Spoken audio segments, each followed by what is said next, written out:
just wanted to show a few of the clamps. I'm going to throw in the evapor rest so I can show you some of the tools in a little bit, how they come out. So some of the stuff I actually do when I'm going through all these tools. This here is probably one of the coolest things that I had redone. I bought it last summer, but it's a Rockwell drill press. You can see the model number. It's a 15 series. But it turned out really nice. It actually had a lot of rust on it. There was no drill holes in the plate. And this one here actually has the foot pedal assembly, so you can run the drill up and down with your feet instead of using your hands.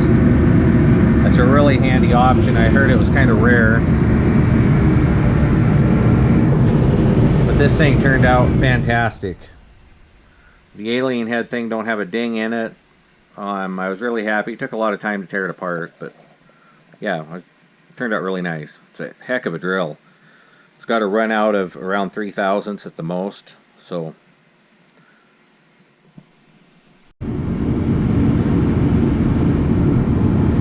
guys, I wanted to do this video and just kind of show you some of the stuff that I have actually redone. It seems like I just show you tools all the time and don't show you what I actually do with them. This is an old Craftsman vise I got back in the 80s from a neighbor of mine when I was a lot younger, and I redone it earlier in the year. And then this stand, it sat outside for probably 20 years, and apparently it was an old dual bench grinder stand, and I sandblasted it and redone the whole works. So I ended up with a nice vise on a nice stand there. Okay, and here's a pair of needle nose that I found unique anyway. They were pretty bad when I got them.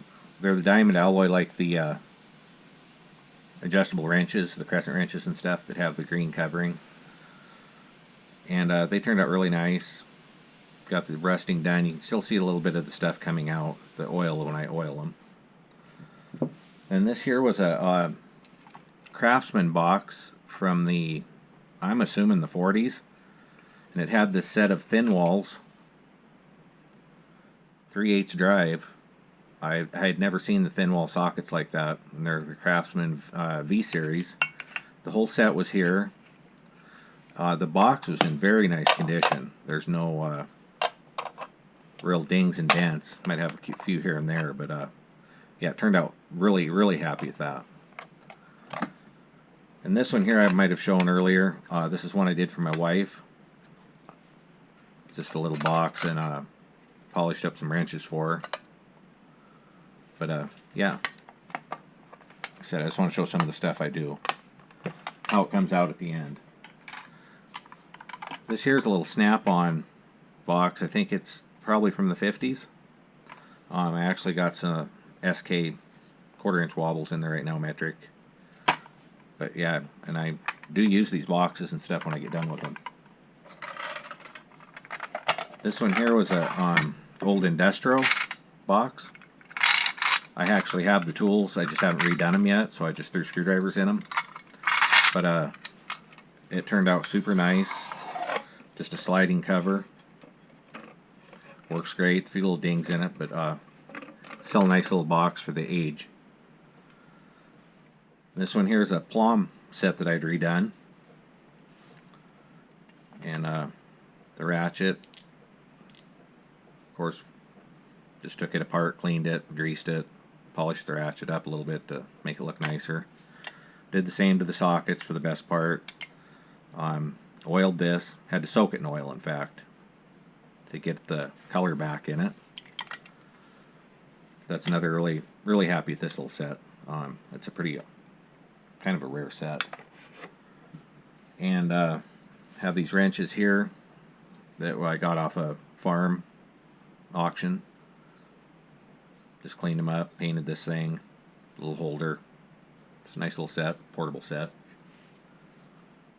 Then on the ratchets, I usually I try to shine them up as as new as I can get them again. This is a Proto.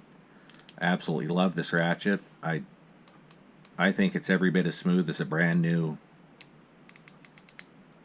Snap-on. I would use this any day. I think it's absolutely great. I mean, it's just easy turning. I have no idea how many teeth are in it, and I'm not even sure if these are warranty anymore, if you can warranty it.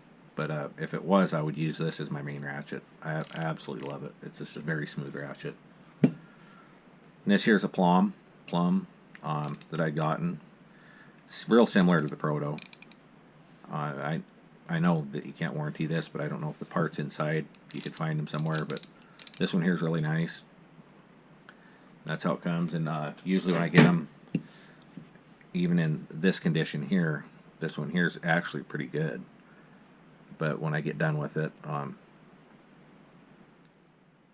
it'll be in this condition again. And then these here, I wanted to show you guys, I don't know if you do any plasti dipping, where you dip it down in the can. But I kind of experimented with some of that stuff. And you dip it 3 times. And it actually works really good. These are old snips. All these tools are old here. But I dipped them, and I've been using them. And I've had no issues at all really with them. It's not as thick as, say, the Snap-on dipping or like that comes on their handles, but it leaves a really good, nice, smooth finish when you're done.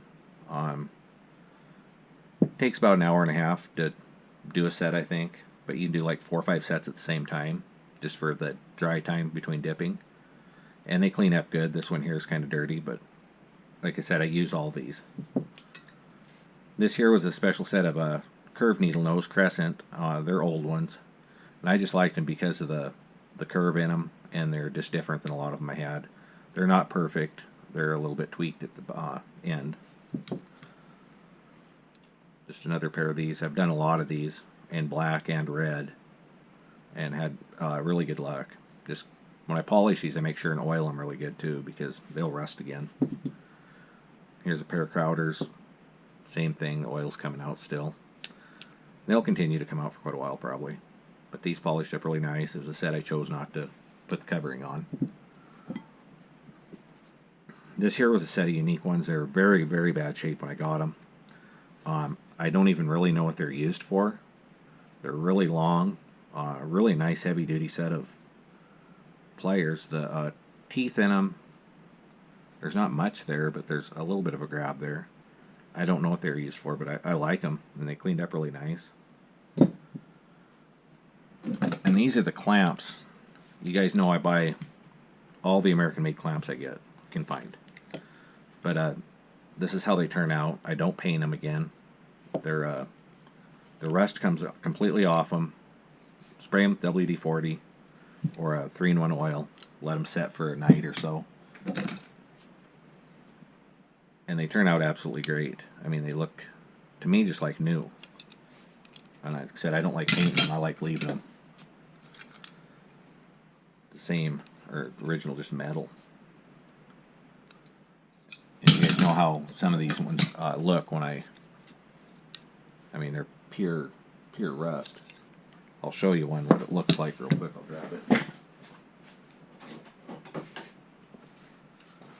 This is the kind I deal with all the time when I buy them. And usually at the auctions or garage sales and stuff, people don't touch them because of the rust. And they can easily just put them in the evapor rust. A little bit of work, don't take a long time. You end up with some beautiful clamps that I'm sure that a 6-inch clamp like this is extremely expensive. And I got, I think, a 9-inch Proto that I'd picked up too, the same situation. But yeah, I just wanted to show you some of the stuff that I actually do instead of this the same old boxes of tools. But I got another one of those coming up too later. So thanks for watching, guys. Bye.